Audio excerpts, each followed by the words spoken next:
자, 그러면 체계적 둔감화에 대해서 간단히 보겠습니다.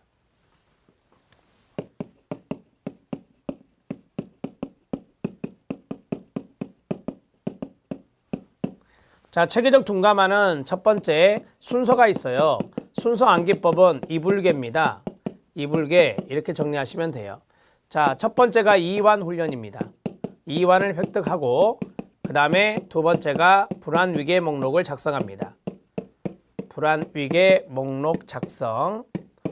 그 다음에 세 번째가 단계적 둔감화입니다. 단계적 둔감화 이렇게 정리할 수 있어요. 그래서 이불계를 찾으시면 돼요. 첫 번째 이, 두 번째 불, 세 번째 계 이런 식으로 정리하시고요. 자, 그 다음에 불안위계 목록표를 작성한다라고 하는 것은 설명해 드렸고 이 부분이요.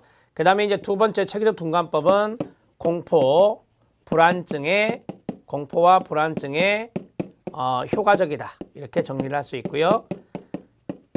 그 다음 여기 보시면 이완과 불안은 서로 반대말이잖아요. 따라서 역조건화 기제를 활용하는 겁니다. 역조건화 기제 활용. 자, 역조건화 기제 활용의 대표적인 것이 상호재지 이론이에요.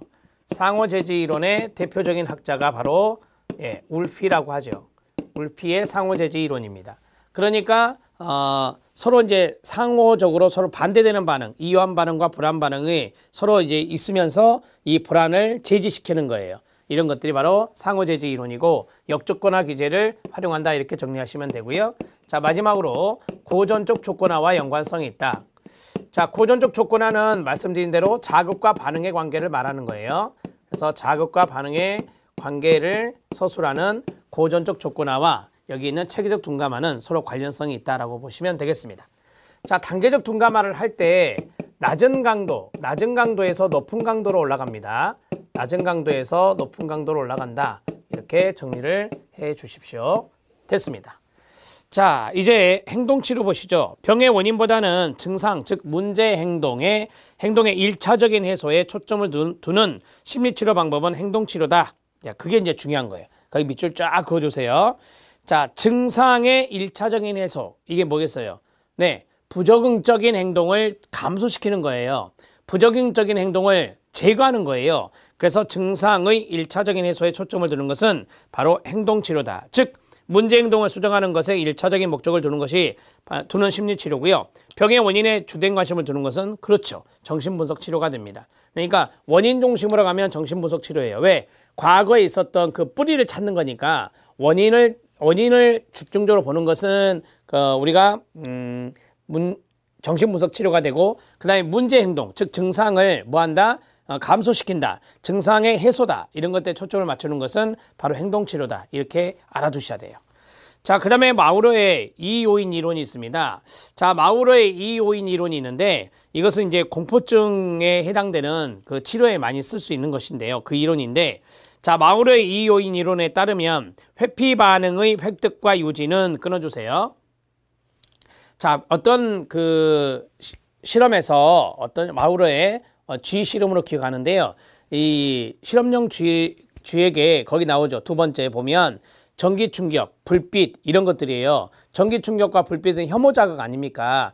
여기에 대해서 이제 회피 반응이 나타날 거 아니에요. 그래서 회피 반응의 획득과 유지는 고전적 조건 형성이나 조작적 조건 형성 두 가지 다 작용이 돼요. 그걸 이야기하는 건데 회피학습의 2요인 이론에 따르면 회피학습의 경고 자극이 바로 불빛인데요. 전기 충격과 반복해서 짝지어짐으로써 점차 공포를 유발시켜요. 왜? 불빛 보면 이제 쥐들이 공포 반응이 일어날 수 있고 그다음에 전기 충격도 마찬가지고 이런 유발시키는 것이 이제 조건 자극이 되겠죠. 그래서 이거를 이제 고전적 조건 형성이라고 말하는 거고 자, 공포는 유기체에게 좋은 거 아니에요. 혐오적인 거죠. 그래서 공포의 감소는 혐오물, 공포가 혐오물이니까 이런 혐오물을 감소시키는 것이 바로 부적 강화와 연관성이 있죠. 자, 예를 들어서 아이가 심부름을 잘하게 하기 위해서 아이가 진짜 싫어하는 과제물을 이렇게 면제시켜 줬어요. 그게 뭐예요? 혐오물을 제거시킨 거잖아요. 즉 공포를 감소시키거나 공포를 제거하는 것은 바로 부적 강화와 연관성이 있거든요. 그러면서 이 회피 반응이 더 잘 나타나게 되는 거예요. 유지되게 되는 거죠. 자, 이게 이제 조작적 조건 형성이다 말할 수 있는 겁니다. 알았죠? 부적 강화라고 하는 것은 조작적 조건 형성, 즉 스키너가 말한 거거든요. 자, 이 요인 이론에 따르면 회피 반응의 결과, 여기서 끊어야 돼요. 전기 충격과 같은 외적인 혐오 자극뿐만 아니라 조건 형성된 공포와 같은 내적인 혐오 자극도 제거된다는 것이다. 그러니까 외부 쪽에서 온 뭐요? 전기 충격. 이런 것들이 이제 고전적 조건 형성 자극이니까. 자, 이러한 것이고, 그 다음에 조건 형성된 공포가 있잖아요. 그 공포, 회피 반응을 통해서 공포 반응이 줄어드는 거니까 이런 것들은 거기 나온 대로 내적인 혐오 자극이에요. 공포가. 그래서 이런 것들을 제거할 수 있는 것이다. 이렇게 정리하시면 돼요. 간단하게 말하면 이거죠. 자, 마우러의 회피학습인데 자, 이 요인 이론이라고 해요. 그냥 참고하셔도 되고, 이거는. 자, 이것은 회피 반응을 획득했다. 회피 반응을 유지한다. 이것은 두 가지다. 고전적 조건 형성과 조건화라고 할게요. 고전적 조건화와 그 다음에 조작적 조건화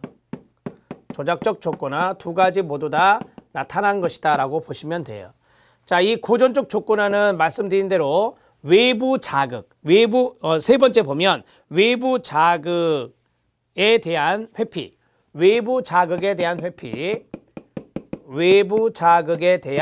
회피 반응. 자, 그러면 저거 동그라미 칠게요. 자극이 있고 반응이 있잖아요. 자극과 반응이 나타나면 고전적 조건화다 이렇게 이야기했었고요. 그 다음에 조작적 조건화는 뭐냐면 아까 말씀드린 대로 내적인 혐오 반응, 내적인 공포라고 하죠. 내적인 공포 반응의 감소. 자, 내적인 공포 반응이 감소예요. 이게 결과죠. 이게 결과예요. 자, 어떤 것을 했더니 감소됐어요. 회피 행동을 했더니 감소했다. 자, 그러면 행동과 결과의 관계가 되는 거죠. 이게 바로 이제 조작적 조건화의 개념이잖아요. 그래서 조작적 조건화와 고전적 조건화가 동시에 나타나는 것이 마우러의 회피학습이다. 이렇게 보시면 됩니다. 자, 네 번째 인지적 이론 갑니다. 아마 여러분들이 나중에 이제 그 정신질환을 쭉 볼 때 인지라는 단어를 많이 들으실 거예요. 자, 인지 기법들을 많이 쓰거든요. 자, 인지적 입장은 인간을 자신과 세상에 대해서 의미를 부여하는 능동적인 존재로 보며 인간이 고통받는 주된 이유는 그 다음이 중요해요. 자, 밑줄자 그으면서 시작. 객관적인 환경 자체보다는 그에 부여한 의미 때문이라는 가정, 즉 사고에 근거하고 있다라고 해요. 그래서 잘못된 신념, 잘못된 사고가 문제 원인이다라고 보는 게 인지적 이론이에요. 이상행동과 정신장애는 자신과 세상에 대해서 가로 부정적이고 왜곡된 의미를 부여하는 부적응적인 인지적 활동에 기여한다. 가로 닫고요. 기인한다. 자, 쉽게 말씀드리면 이상행동이나 정신장애가 나타나는 것은 뭐냐? 당신이 잘못 생각하고 있는 거다. 부적응적인 인지를 하고 있는 거다. 그게 원인이다라고 하는 거죠. 세 번째 인지적 입장은 정신장애를 유발하는 부적응적 인지 도식, 역기능적 신념, 인지적 오류, 부정적인 자동적 사고, 이런 것들이 다 원인이에요. 이런 것들에 초점을 맞추는 거예요. 3번이 가장 중요해요. 3번 별표, 4번 들어갑니다. 그러면 이런 것들을 치료해야 되잖아요. 그러면 인지적 심리치료에서는 내담자의 이상행동을 초래하는 부정적인 사고 내용을 포착을 해야 되겠죠. 어떤 것이 이상적인 사고냐. 좀 말이 이상하죠. 이상적인 사고는 이겁니다. abnormal한, 즉 비정상적인 사고냐, 부적응적인 사고냐, 그걸 찾아야 돼요. 포착해서 그러한 사고의 타당성, 현실성, 유용성을 내담자와 함께 다각적으로 평가하죠. 이게 이제 치료자가 논박을 하는 거예요. 현실적인 차원에서, 유용적인 차원에서, 타당적인 차원에서, 논리성이요. 이러한 차원에서 논박을 하는 거예요. 그래서 보다 더 현실적이고 적응적인 사고로 전환시키는 구체적인 작업이 이루어지는 거예요. 이런 것들이 이제 앨리스라든지 아론백이라든지 이분들이 썼던 치료 기법들이 있죠. 자, 됐습니다. 이 정도 하시고 인본주의 이론입니다. 인본주의 이론의 대표적인 학자가 로저스예요. 나중에 여러분들이 이제 심리 상담에서도 배우시게 되는데 이 로저스는 인간 중심 상담 모델이라는 걸 제시했죠. 자, 인본주의 입장은 긍정적인 인간관에 근거하고 있습니다. 인간을 근본적으로 자기 실현을 추구하는 성장지향적인 존재로 봐요. 인본주의 학자들은 인간관이 상당히 긍정적입니다. 2번 들어갑니다. 부모가 어린아이의 유기체적 욕구나 성향을 충분히 수용하지 못하고 있다. 그리고 자신들의 가치나 기대에 맞추어서 조건적인 수용을 한다, 아이에게. 그러면 부모의 애정을 얻기 위해서 자신이 유기체적 경험을 왜곡하거나 아이들은 부인하게 되는 겁니다. 자, 부모가 아이에게 조건적인 수용을 해요. 그러면 이 아이는 긍정적 존중을 받고 싶은 욕구가 있어가지고 부모의 말을 거역을 못하는 거예요. 그래서 이러한 것들에 대해 아이가 유기체적인, 즉 마음대로 경험을 좀 해봐야 되는데, 자신의 잠재력이 무엇인지 알려면 다양한 경험을 해봐야 되는데 부모가 원하지 않기 때문에 안 해버리는 거예요. 그래서 유기체적 경험을 왜곡하거나 부인하게 됩니다. 이러면 이제 문제가 발생하는 거죠. 심리적인 문제가. 자, 3번입니다. 인본주의적 치료자들은 동그라미 1. 무조건적 긍정적 존중해줘라. 동그라미 2. 공감적 이해해줘라. 동그라미 3. 진솔성을 보여라. 이 세 가지의 태도, 이 세 가지의 치료자의 태도가 있다면 환자는 변화가 가능하다 말하고 있는 것이 로저스의 인간 중심 모델이에요. 자, 그러면 내담자의 성장 촉진적 관계를 형성하여 내담자가 왜곡하고 부인해왔던 자신의 진정한 모습을 자각하고 수용함으로써 자기 실현적 성향이 활성화되도록 도와줘야 될 겁니다. 자, 이렇게 해서 정리가 끝나죠. 이론들의 내용입니다. 이제 마지막입니다. 자, 6번째 통합 이론이 있습니다. 통합 이론에서 중요한 게 나와요. 그게 1번이에요. 취약성 스트레스 모델입니다. 제가 앞에 임상심리학에서 이거 말씀드린 바가 있습니다. 어떠한 질병적인 소질, 이런 것들이 바로 취약성이다라고 했고, 환경적인 부분에 스트레스가 있다. 이 두 가지가 서로 상관성이 있어서 연관이 되었을 때 바로 이제 문제가 된다라고 하는 거죠. 그게 바로 취약성 스트레스 모델이라고 그래요. 별표. 자, 취약성 스트레스 모델은 특정한 장애에 걸리기 쉬운 개인적 특성인 취약성과 여기서 끊어야 돼요. 자, 그 다음에 환경으로부터 주어지는 심리사회적 스트레스가 상호작용하여 정신장애가 유발된다는 입장입니다. 1번이 가장 중요해요. 별표. 자, 개인적인 취약성에는 뭐가 있을까요? 특정 장애에 걸리기 쉬운 개인적 특성으로서 유전적인 부분, 생물학적인 부분, 인지적인 부분, 정서적인 소인 모두 포함하는 거예요. 생물학적 유전적 요인은 조현병에 가족력이 있는 경우, 그 다음에 인지적 정서적 요인은 자존감이 낮은 경우, 이런 것들이 여기에 들어가겠죠. 그 다음에 심리사회적 스트레스가 있어요. 심리적 부담을 유발하는 외부 사건으로 부모의 사망이나 이혼이나 실직이나 전쟁이나 천재지변 등이 여기에 들어갈 수 있겠죠. 환경의 급격한 변화, 대인관계 갈등, 과중한 업무, 이런 것들이 심리사회적인 스트레스를 유발할 겁니다. 그래서 이 두 가지가 상호작용해서 정신장애가 유발된다라고 하는 것이 여기에 들어가는 것입니다. 자, 그러면 취약성 스트레스 모델을 도식화를 하면 취약성 스트레스 모델. 자, 취약성 스트레스 모델은 이 녀석과 이 녀석의 상호작용이기 때문에 맨 위에 통합이론이라고 해요. 이걸 통합이론이라고 하는 겁니다. 자, 그러면 취약성은 뭐냐? 이게 이제 개인적인 특성이에요. 이게 개인적인 특성이 되는 거고, 그 다음에 여기가 환경적인 특성이 되는 거죠. 여기가 환경적인 특성이 된다, 이렇게 보시면 돼요. 이 두 가지가 연결되어 있잖아요. 서로 상호작용을 한다라고 하는 거예요. 자, 그러면 개인적인 특성에 거기 나온 대로 취약성이에요. 여기 취약성이란 말이 있잖아요. 그래서 여기에 이제 취약 부분이 있다. 그럼 여기에는 뭔 부분이 있냐? 여기는 스트레스 부분이 있다라고 하는 거죠. 여기도 부정어고 여기도 부정어예요. 따라서 이 두 가지가 서로 상호작용 되었을 때 정신장애가 유발된다, 이 말이에요. 정신장애가 유발된다, 이렇게 정리할 수 있습니다.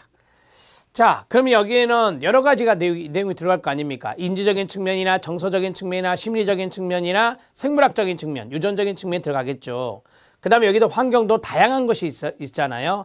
가족이라든지 또는 직장이라든지 여러 가지 자연 환경이라든지 이러한 것들까지 다 포함되어 있기 때문에 상당히 많은 부분을 이야기하고 있는 것이 바로 취약성 스트레스 모델이다, 이렇게 보시면 됩니다.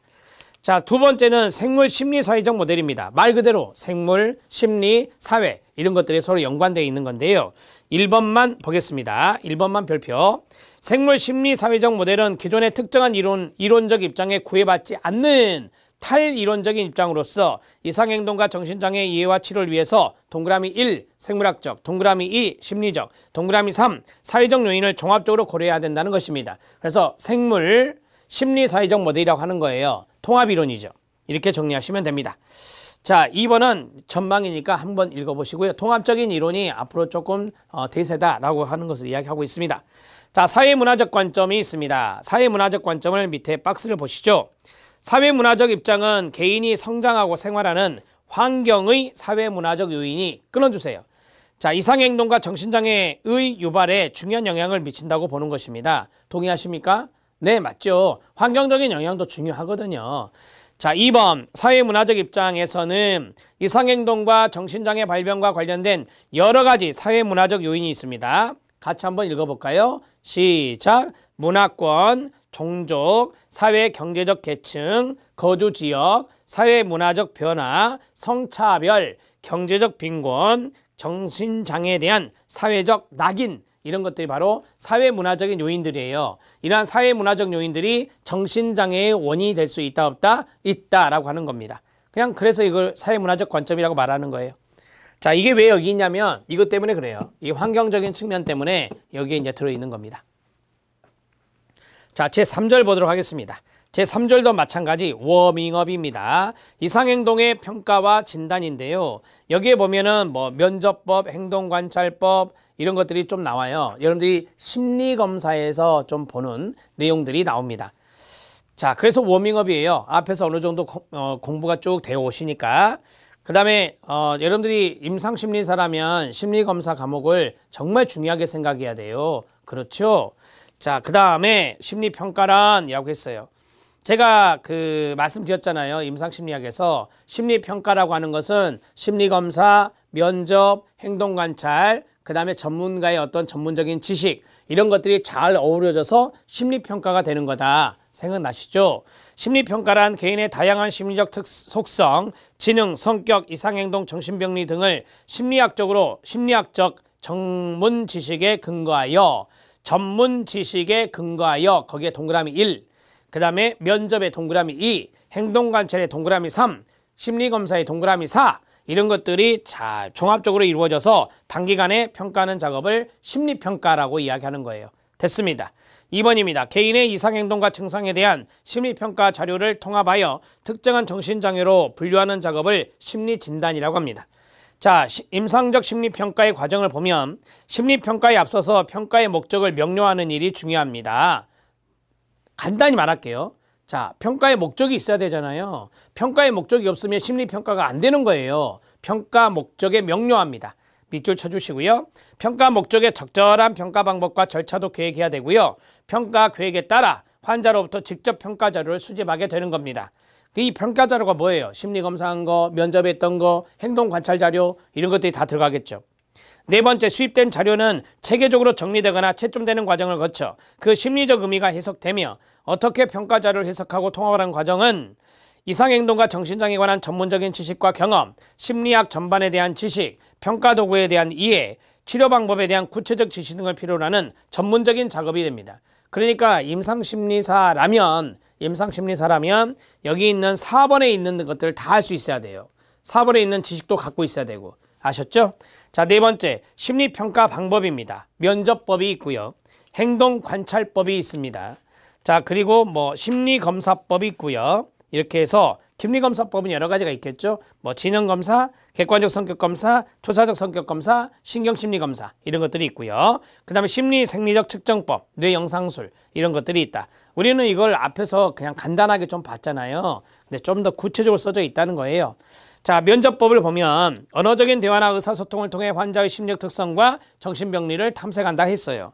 자, 비구조화된 것이 있고 구조화된 게 있는데요. 비구조화된 임상적 면접은 자유로운 방법, 개방형 질문이라고 하죠. 쓰세요. 개방형 질문으로 면접을 하는 거예요. 환자에 대해서 자유로운 방법으로 질문하여 정보를 수집하는 거다. 구조화된 임상적 면접이다. 이거는 이제 일종의 어떤 면접 조사표가 있는 거예요. 체크리스트 비슷한 게 있는 거죠.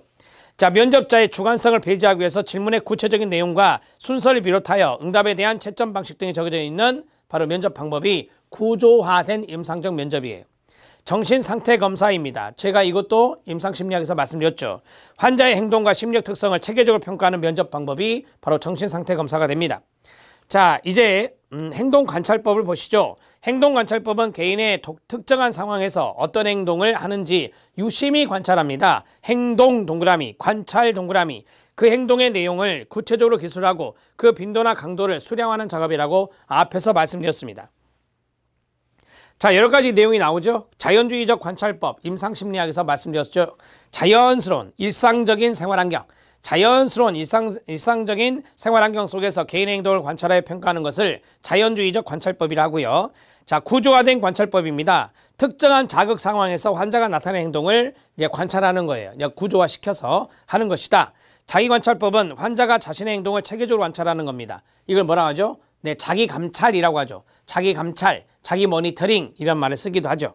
그 다음에 행동분석법, 어떠한 문제 행동이 나타나는 전후 상황을 구체적으로 평가하는 방법으로서 특정한 문제 행동이 나타나기 전에 어떤 일이 일어나며 그러한 행동의 결과로 어떤 일이 초래되는지를 구체적으로 평가하는 것을 행동분석법이다 이렇게 말합니다. 자, 참고적으로 알아놓으시면 돼요. 여기에 대해서 너무 깊이 있게 생각하지 않으셔도 됩니다. 자, 심리검사가 있다. 앞에는 행동을 봤잖아요. 두 번째는 심리를 보는 건데, 자, 심리적 특성을 평가하기 위한 구체적인 검사 문항이 있겠죠. 채점 체계를 갖추고 있으며 이게 이제 객관적 성격 검사, 객관적 검사들이 여기에 들어가요. 자, 이 검사 결과를 해석할 수 있는 교준이나 해석 지침을 구비하고 있는 개인의 심리적 특성을 가장 객관적으로 측정할 수 있는 방법이 심리검사법이라고 말합니다.